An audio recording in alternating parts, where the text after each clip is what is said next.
James had always prided himself on being a man of patience and control. He cherished Dakota, the woman he had vowed to love and protect. For years, they built a life together, sharing dreams and overcoming challenges. But beneath the surface of their seemingly perfect marriage, something sinister was brewing. James first noticed the change in Dakota's behavior when she started spending more time away from home, her excuses becoming more elaborate with each passing day. He wanted to believe her, but the nagging doubt in his mind grew too loud to ignore. One evening, while she was supposedly out with friends, James discovered the truth, a string of messages on her phone that confirmed his worst fears. Dakota was having an affair. James felt a rush of anger, but he didn't confront her immediately. Instead, he began to plan. If Dakota thought she could betray him and walk away unscathed, she was sorely mistaken. He decided that her betrayal deserved a punishment so unforgettable that it would haunt her forever. Over the next few months, James played his part flawlessly. He showered Dakota with affection, pretended to be the loving husband she no longer deserved, and even planned a special vacation for their upcoming anniversary. Dakota, oblivious to the storm brewing in James' heart, believed she had everything under control. As their anniversary approached, James revealed his plans for a surprise getaway to an exotic island.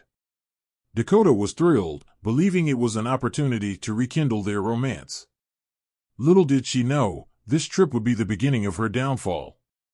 The day of their departure arrived, and they boarded a private jet James had arranged. Dakota was ecstatic, thinking that James had gone above and beyond to make their anniversary special. The luxurious jet took off, and Dakota relaxed, sipping champagne as she looked forward to the vacation. Mid-flight, James turned to Dakota with a smile. "I have a special gift for you, my love," he said, handing her a beautifully wrapped box. Dakota, eyes gleaming with excitement, eagerly unwrapped the gift. Inside, she found a stack of legal documents. Confused, she started reading through them, her smile fading with each page she turned. The documents were divorce papers, already signed by James. Her assets had been transferred to his name, leaving her with nothing. The realization hit her hard. James had been planning this all along. But the surprise didn't end there. James leaned in close and whispered, "By the time we land, your affair will be known to everyone you hold dear.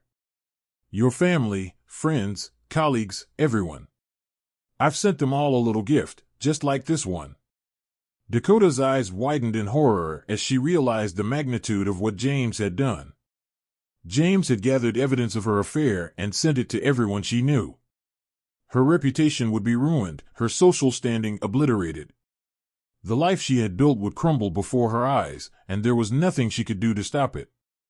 As the jet touched down on a remote island, James got up and grabbed his bag.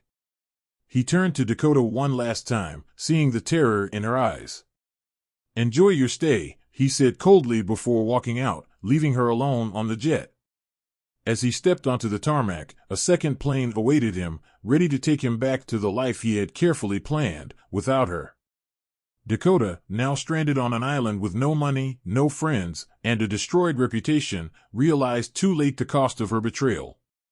The luxurious vacation had turned into a nightmare, and James' revenge was complete. The gift he had given her was more than she could have ever imagined, complete and utter destruction of everything she once held dear. As the days passed, Dakota tried desperately to contact someone, anyone, for help. But James had thought of everything. He had ensured that the island was completely isolated, with no way for her to reach the outside world. She was truly alone, left to face the consequences of her actions. James, meanwhile, returned to his life with a sense of liberation. He had cut ties with the woman who had betrayed him, and now he was free to start anew. He moved forward, never looking back, knowing that Dakota would never forget the lesson she had been taught. In the end, James found peace in knowing that he had not only survived Dakota's betrayal but had emerged stronger. The revenge he had taken was not just for the pain she had caused him but for the justice he believed he deserved. Dakota, on the other hand, would spend the rest of her days regretting the moment she chose to betray the one man who had truly loved her.